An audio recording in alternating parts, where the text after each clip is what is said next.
Sam cracks and uses mistletoe to make them talk.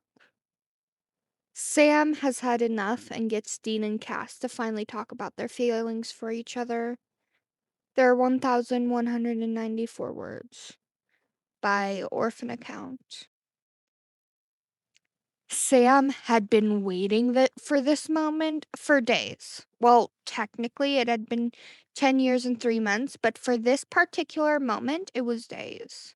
Ever since they had set the Christmas decorations up, which they did early December, but because Jack didn't just get to celebrate Christmas last year, and they all wanted to treat him, especially since he had just died and come back.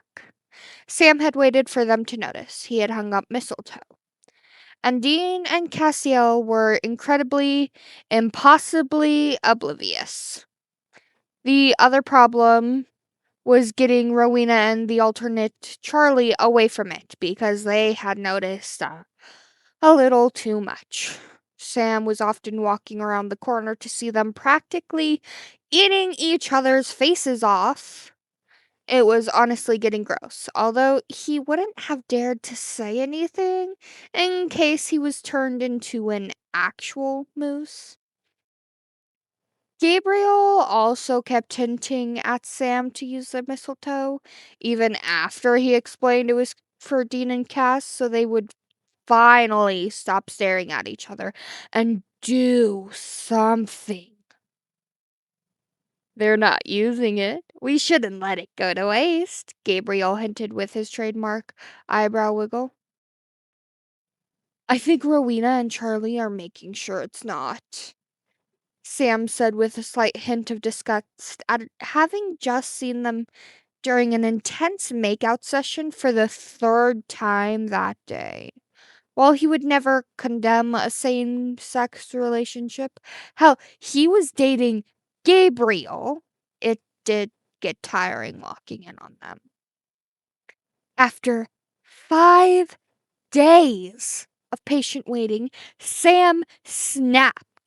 He had been forced to endure a decade of eye fucking and sexual tension. He had actually seen Dean get a boner over Cassiel. Enough was enough.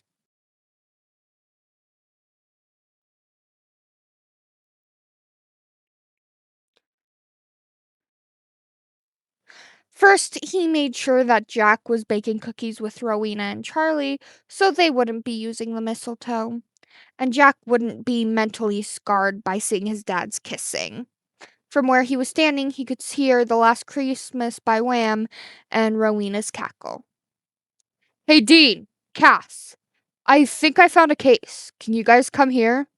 Sam called, standing a little bit away from the mistletoe. He watched as they both came closer, both seeming to have come from the same room, like usual. Hey, Sammy, what's up? Dean asked in a relaxed voice. Even though Sam was focused on his task, hearing Dean sounding happy made Sam feel relieved, as it was rare for Dean to sound that way after what happened with Michael. So, get this, Sam began, turning his tablet around to encourage Dean and Cas to come closer. Both took a step forward right where Sam wanted them. What is the case? I can't see anything, Cas asked. You two are. And with that, Sam lit the lighter that was in his back pocket and dropped it right into the ring of holy oil, causing it to burn intensely and trapping Dean and Cas in it directly underneath the mistletoe. Sam, what is this? Cas looked confused and incredibly nervous.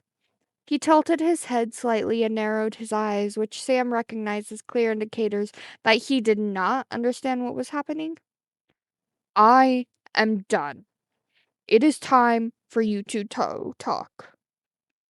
What? We talk all the time. Dean was clearly pretending to be confused. He always was when Sam brought up romance and Cass in the same topic. Really? The I love you, the I need you. The depression after Cass died, the depression after Dean was possessed by Michael. Are you guys ever going to stop staring at each other in longing, or are you actually going to do something about it? Sam answered, trying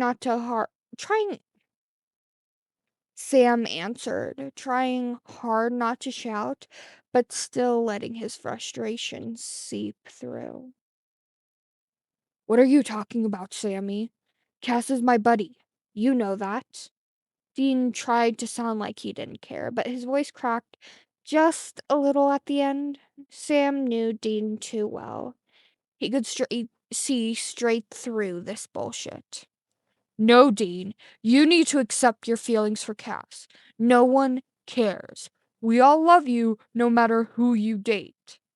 Sam was close to banging his head against the wall. Dean really was so far into the closet that he was about to meet Mr. Tumnus. Sam is right. You need to come to terms with your feelings. I have been hoping you would recognize them for some time. Cass answered, turning to look directly at Dean. Sam watched as they stared at each other for what felt like an eternity of underlying sexual tension. Look, man, I really don't know what you're talking about. Sam could feel the warning edge in Dean's voice, encouraging him to change the subject now. But Sam would be damned if he wasn't going to get this resolved. The gay thing with Aaron Boss? The summer of love with Crowley? Your damn siren was a guy, Dean. Sam listed off things that he had remembered to prove Dean was bisexual. After what seemed like another eternity, Dean spoke in a very quiet voice. You're right. I just never wanted to admit it because, well, you know what Dad was like about these things. Dean avoided eye contact with everyone and just stared at the fire. Dad is gone. Dad is gone, Dean. It's past that time that you let go of all the shit he made you deal with. Sam knew that he would never.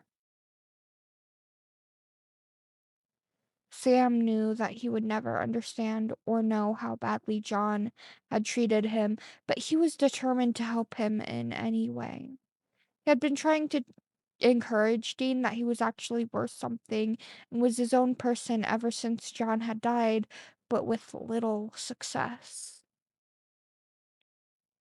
Your father doesn't get to choose who you are, Dean.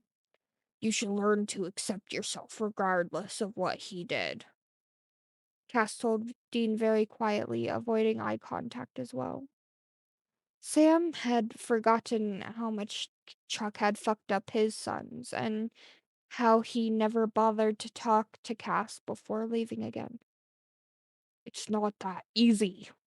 Dean's voice cracked with years of hiding his sexuality starting to show. John had made Dean into a perfect soldier at the cost of his happiness and self acceptance. I know that, Dean, but you have to try. Cass whispered with clear sadness and regret in his eyes. There was a pause as both processed what had been said.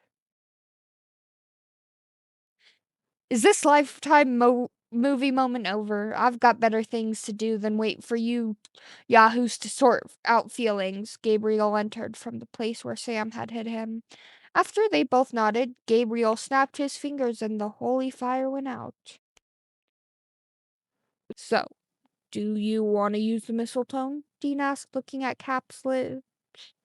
At which Sam inwardly rolled his eyes. Cass barely needed to nod before Dean pulled him close and started to kiss him with intense passion that made Sam want to puke.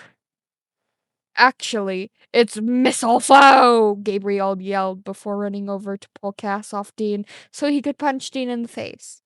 Sam made sure he was recording it.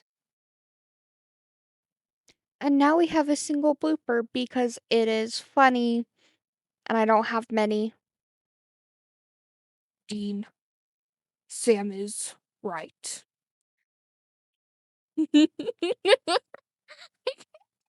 I can't do this. I can't do this. Oh my god. I can't do this. Oh, oh no. Oh no, okay.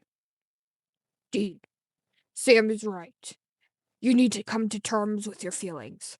I have been hoping you would recognize. No.